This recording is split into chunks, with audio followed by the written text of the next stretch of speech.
Good evening, everyone. Sorry about that. The dog wanted to come up as well there. I didn't want to be upstaged. I've already been upstaged by him once before. Those of you who know me know that I don't speak from a script. I make it up as I go along. So when I was coming here tonight, I was going through a number of things that I might want to talk about. And I thought, while I'm listening to guys like these talking, I'll see if I can pick up on anything that they say and try and figure out something new to say to you. One of the most standout moments, I think, from the very first presentation there was this business about money laundering and the strange coincidence of 2015 being the time when the European Union decided that they were going to introduce a law that closed the loophole on tax evasion. And then all of a sudden David Cameron comes back and decides that there's going to be a European referendum for us to come out of the EU. No mention of the fact that David Cameron's father makes his fortune from telling people how to hide their money from the tax man. But while I was thinking about that, it reminded me of something my 15-year-old son said to me yesterday. We were talking about his career, and I was thinking back to when I was 15 and what I wanted to do. But this is a very different boy from what I was like at 15. I was precocious, I was idealistic, I was full of great intentions to change the world. It's taken me 56 years to get to the point where I'm actually managing to change anything at all. But Martin, I was asking him what he wanted to do with his life. And he said, you know, Dad, I've thought about it and I've looked at all the jobs that I could possibly have. And he said, the one I really want is to be a forensic accountant. He says, I want to go and find all that stolen tax money, he says, and bring those people in. And that was what my 15-year-old's ambition is. He's going to university to learn how to find the money that the Tories are hiding in tax havens. Now, does that not tell you something about young people today? That they even at 15, can see what the Tories are doing. Now, my son Martin, he may not agree with me coming out and speaking to people. He's a bit shy of that. Being a 15-year-old, you know, I'm embarrassing him coming up here tonight. If he was here, he would be hiding in the toilets tonight, embarrassed out of his mind that his dad is standing here talking about him. But the point is, he could see clearly what was going on in the media, and he could see clearly that there was going to be a job for him. A job, as he said, working for the police. He's going to go through university, he's got to take a special course after that, which allows him to work for the police force as a civilian. He's looked into all of this at 15. I would never have been that far on at 15.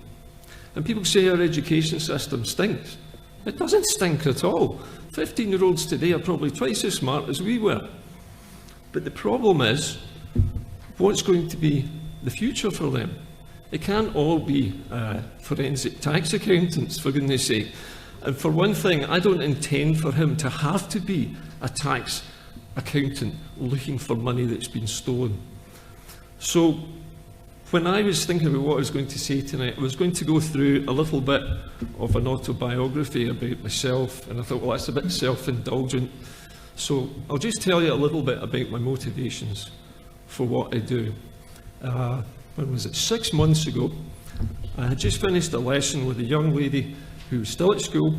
She was 17, and I said to her, what are you going to do when you leave school? And she said, I'm going to go to university and do politics. And she said, I'm going to do Scottish history. I said, well, what are you going to do with that? She said, I'm going to be a politician. And she said, my hero is Nicola Sturgeon. She says, I want to be like that. And I thought, God, 17-year-old, she wants to be like Nicola Sturgeon. My 15-year-old wants to be a tax accountant.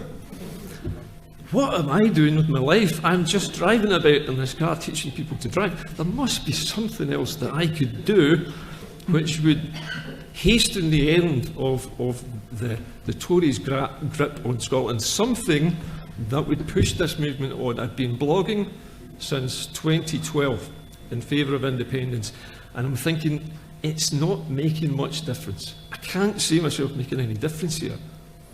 So, well, what can I actually do? And I was sat in the car in a car park in Partick, just outside McDonald's, as I usually am, with my cup of coffee. Those of you who know me will know the trademark cup of coffee that's often at the beginning of my blog. I'm sitting there thinking, well, what can I do? What have I actually got here that I could do? And somebody had told me that Facebook had a thing where you could press a button and you could actually transmit yourself live on the internet, like a proper television channel. And I thought, well, that's going to be a bit scary. I'll have a go at it after I've had another cup of coffee. So I sat down and I pressed the button and I sat the phone in the corner of the dashboard and I had a damn good rant. All that annoyance, all that anger from all those years. I was growing up at the time when Margaret Thatcher was in charge. I was one of the lost generation. I had to go to Manchester at 16 to find a job. And then that job went, that factory closed. I had to go to Leicester then to get another job. That factory closed. I came home again, found another job. That place closed. And it just, you feel like Jonah after a while, you know. I thought it was me. But anyway, the upshot of this was, there I am sitting in the car and I'm letting all this go and I'm having a good old rant about it. I said, this is why I want independence, because I used to struggle. I would take on projects when I was unemployed. I was a member of a spaceflight and astronomy society. We did research projects, which we did for nothing, one of which resulted in a big paper to a NASA conference in 1990. And we were the only amateur researchers ever to present a paper at a NASA conference. And the guys from NASA and the guys from the Jet Propulsion Laboratory used to come over to our flat to talk to us about the work that we were doing. And they're looking at us going, why are you guys not in the university? Why are you not getting any funding? I said, well, look at London. That's why we're not getting any funding. We aren't able to rule ourselves. We can't fund ourselves because we don't have a government which can do that. We can't say, let's have a space program. We can't say, let's build our own satellites here, because we don't have the power to do that. And that was what made me want to do this, to change things so that we get that power. And we don't have a generation of kids like I was, who were frustrated, depressed. Some of them would turn to drink, some of them would get into drugs, other people just were so depressed they could hardly move.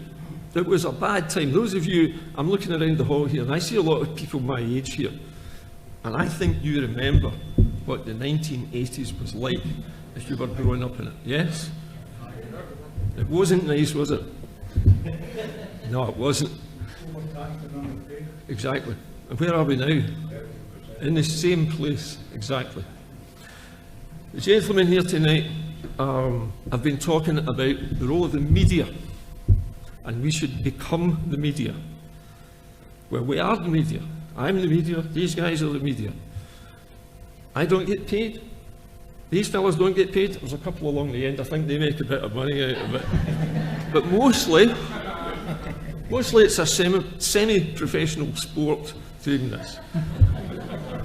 And we need to fight for better wages, we really do. But anyway, the point is that if I can do this, and I can sit in the car and I can chat to you through my phone, and you guys tune in each day and listen to what I say, then that's great. But I have to make sure that what I'm saying is true, or at least if it's not true, that I say it. It's my spin that's going on it. So I don't claim to be neutral when I broadcast. Quite the opposite. I'm completely not neutral. I'm deliberately not neutral, because that's the job of the real media, or it should be. My job is to counter the spin, and these other gentlemen are doing the same thing in their own way.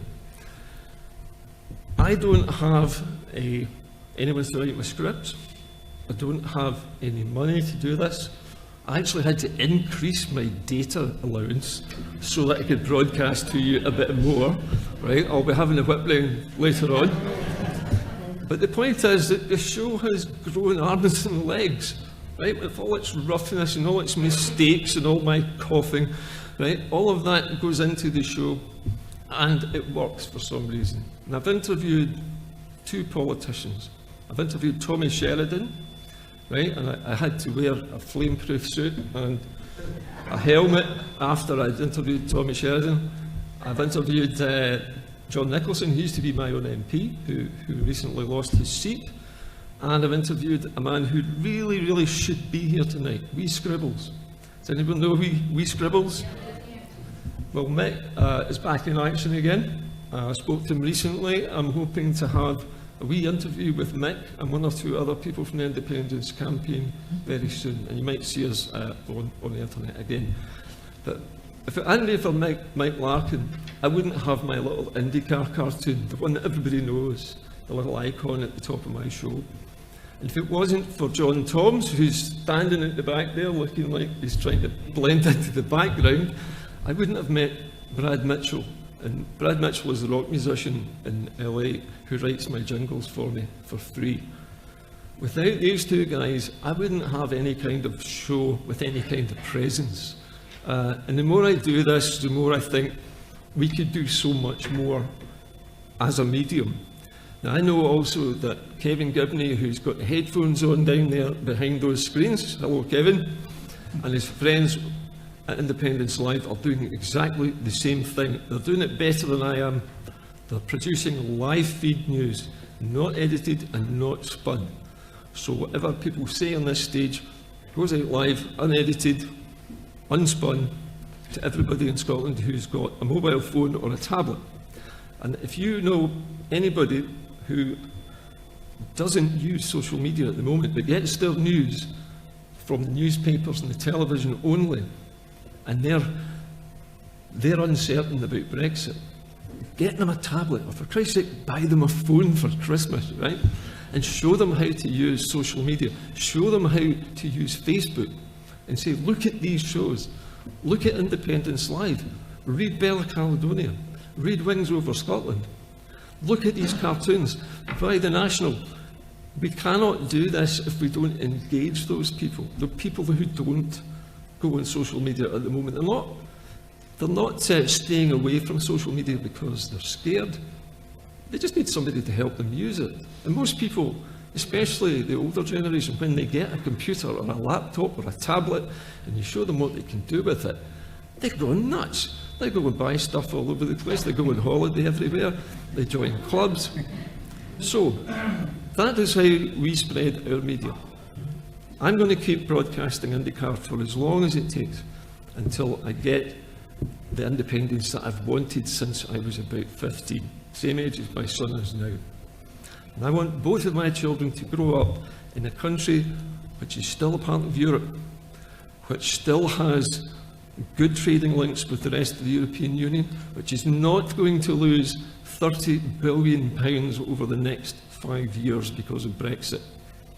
I said in my blog today that Brexit is the repulsive force that's pushing the UK apart. And that's exactly what it is. I was reading an article in the Irish press yesterday which says that in the north of Ireland there is now a groundswell of opinion in favour of reunification rather than sticking with Brexit. So Brexit is the divider. It's the axe which is chopping up the UK into its component parts. The south of England, they might want to isolate themselves from Europe. Scotland needs to be connected to Europe because its physical infrastructure, its power generating capacity, its oil, its gas, its whiskey, its food, its textiles, and all of the things that we produce and export through Europe must keep happening, must keep going. And we must not allow this referendum to be lost because of poor media. And that's all I've got to say.